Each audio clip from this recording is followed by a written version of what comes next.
네, 폴란드에서 열리고 있는 무기 박람회 현장의 모습이라고 합니다. 네, 국내 대기업부터 중소업까지 K 기업들이 한 곳에 모였다고 하는데요.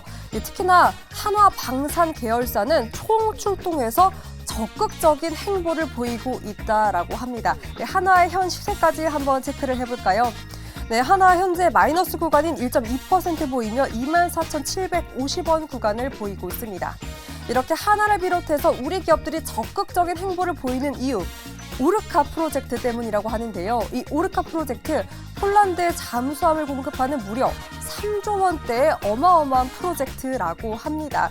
이곳에서 우리 수출에 대한 K방산의 위력을 다시 한번 보일 수 있지 않을까 하는 기대감도 형성되고 있고요. 그 기대감을 반영한 관련주들까지 한번 체크해 보도록 하겠습니다. 포메탈 4.89%, 5%대 그래도 강세 유지하고 있고요. 웨이브 일렉트로 역시 6% 넘는 상승, 그 밖에도 퍼스텍 그리고 빅텍, 스페코가 각각 1%에서 2%의 상승을 보이고 있습니다. 이렇게 기대감에 움직이고는 있지만 방산주, 어마어마한 수출 금액 그리고 실적에 대한 기대감과 또 정치적 이슈까지 연동되는 흐름을 보이기 때문에 접근하기 다소 어려움이 있는데요. 방산주를 비롯한 그리고 그 선단에 있는 하나죠. 하나에 대한 그룹. 고수님들은 주가 향방 어떻게 보고 계신가요? 어제까지 좀 대형주들이 움직였다가 오늘은 뭐 차익실현 매물이 추리가 되는지 쭉 내려오고 있고요. 우리 정서환 아나운서가 짚어줬었던 개발적인 종목들은 조금 오르고는 있습니다. 일단 이 폴란드에서 열리는 행사가 굉장히 큰 행사입니까? 네. 일단 유럽에 폴란드만 있는 것이 아니라 유럽 전체에 이제 방산을 구경할 수 있는 곳이니까 네. 그래서 아무래도 이쪽에 많은 이제 인파들이 몰려 있는 거고요. 또 폴란드가 우리 무기를 이미 이제 17조 원어치 사 갔습니다. 그런데 우리는 이제 여기에 더해서 올해 30조 원의 계약을 목표로 하고 있기 때문에 정말 큰 시장이죠. 그리고 또 뭐 요즘에 보면 현대 로템이라든지 아니면 뭐 하나 에어로스페이스라든지 이런 쪽을 보면 이미 이제 대형 전차나 뭐 자주포 이런 것들은 잘 팔리고 있으니까 여기에 더해서 이제 신규 수익원을 아까 잠수함 이야기했었습니다만 이런 부분까지 이제 확대하고자 뭐 우리나라에서는 LIG, 넥스원이라든지 이런 회사들까지 총출동해서 지금 현재 여기서 세일즈전을 펼치고 있는 겁니다. 네, 지금 보면은 사실 K방산이 유럽 시장에서 굉장히 또 각광을 받고 있고 여러 가지 뭐 폴란드랑은 우리나라 뭐 현대로템도 뭐 계약을 많이 했다라는 내용은 전해지고는 있는데 이성우 교수님. 네. 무기를 제가 잘 몰라서요. 네. 네, 무기여 자릴 거라밖에 몰랐습니다. 어떤 K 무기가 좀 네. 유럽 쪽에서 많이 좀 팔립니까?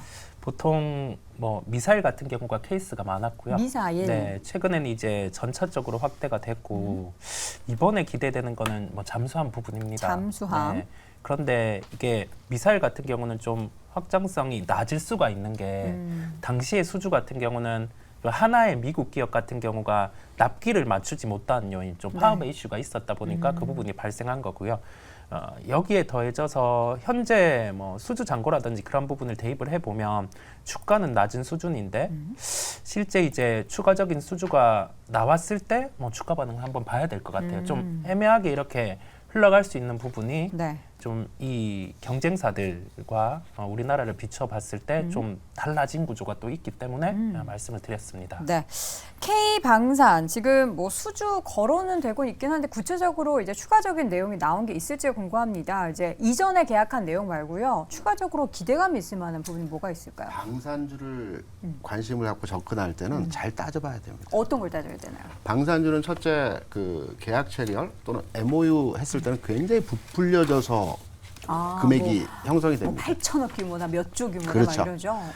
예를 들어서 말씀드릴게요. 우리나라의 방산 대표 종목이라면 카이가 있겠죠. 한국항공우주. 네, 그렇죠. 2010년부터 이제 동남아 쪽에 이제 수출을 하기 시작을 했습니다. 이라크에도 수출했죠. 네네. 하나의 사례를 말씀드리면 이라크에 경공격기 24대를 이제 판매하기로 처음에 계약을 했고요. 부분적으로 납품을 했습니다. 그리고 거기에 이제 사관생도들도 한국에 와서 공군사관학교에서 연수를 받았습니다. 네네.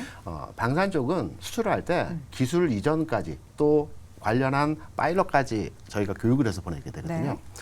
그런데 중간에 틀어버렸죠. 왜냐하면 방산 쪽의 수출 같은 경우는 이라크 같은 경우에도 나중에 미수금이 있어 4천억 정도 발생을 해가지고 이 회계 처리 과정에서 이제 그 회계 그걸 관련 많이 이슈가 있었죠. 걱정하더라고요. 기간이 길고 하다 보니까 네. 중간에 이거 돈 못 받으면 어떡하냐. 못 받는 경우도 있습니다. 필리핀 같은 경우는 네.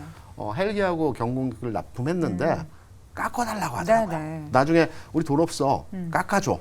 아니면 못 사겠어 돌려줄게. 그러니까 이게 이런 식으로 나오거든요. 미리 돈을 받아야 되는데. 그런데 이제 조선이나 방산 같은 경우는 미리 돈을 받을 수가 없습니다. 왜냐하면 처음에 계약을 하고 이게 수출까지 되는 기간이 조선은 한 3년 정도 걸리고요. 네. 방산 같은 경우는 길게 잡으면 10년 정도까지 자, 걸립니다. 그러면은 계약을 하고 나서 계약금을 받을 거 아닙니까? 계약금은 주겠죠? 네. 뭐 한 10% 주나요? 뭐그 보통 정도 뭐 될 그렇게 것 하겠죠. 같습니다. 그럼 중도금, 뭐 잔금 이렇게 없이 그냥 계약하고 그 후에 인도를 하고 나서 돈을 받는 거면은 이거 너무 실적 반영이 오래 걸리는데요. 그래서 조선주 같은 경우 작년에 비용 그 계상을 적자로 다 돌려버렸던 부분들이 있거든요. 네. 왜냐하면 경기가 4년, 5년 계속 호전되는 가운데서 선사들이 발주를 많이 하게 되면 배를 만들어서 납품까지 합니다. 근데 네. 경기가 일시적으로 좋아졌다가 그냥 위축되는 과정이면 선사들이 취소를 해버리거든요. 그쵸. 도크에 배를 만들고 있는데 여기 비용이 들어간 부분들이 회수할 수가 없습니다. 네.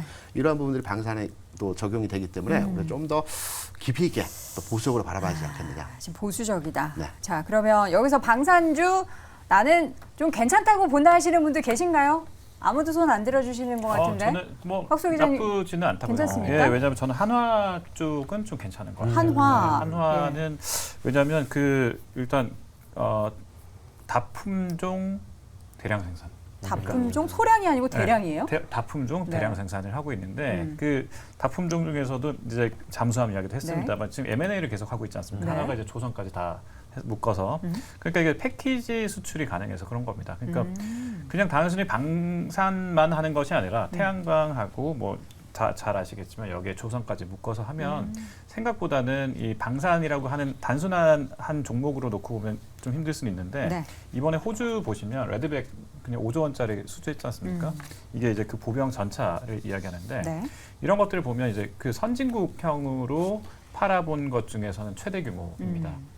그러니까 이런 것들은 왜 그런 경향이 있냐면 네. 이게 아무래도 미국과 중국의 대립구도 그다음에 러시아와의 대립구도 이런 것들을 포함해 보면 여기에 더해서는 하나그룹에서 이제 그런 미국과 조금 더 친한 뭐 이런 분위기가 많다 보니까 네. 이쪽에 수혜를 받는 여러 종목들을 함께 패키지로 팔았을 때는 훨씬 이득이 있다. 그래서 하나 계열사들이 현재 지금 하는 행보들을 보면 단순히 방산만이 아니다. 그래서 네. 패키지를 팔 수 있는 그런 기업들은 좀 더 지켜볼 만하다. 이렇게 정리할 수 있겠습니다. 사실 방산주의 어떻게 보면 큰형님격인 그룹이기 때문에 네. 관련한 행보를 해도 굉장히 또 크게 그리고 뭔가 넓게 하는 그런 움직임들이 나타날 것이고요. 방산주는 이렇게 뉴스가 나올 때 테마적으로 움직이는 경향도 있지만 좀 중장기적인 긴 홈을 가지고 투자에 나서야 될 것 같습니다. 자, 이어지는 네 번째 이슈는 뭘까요? 확인해 보시죠.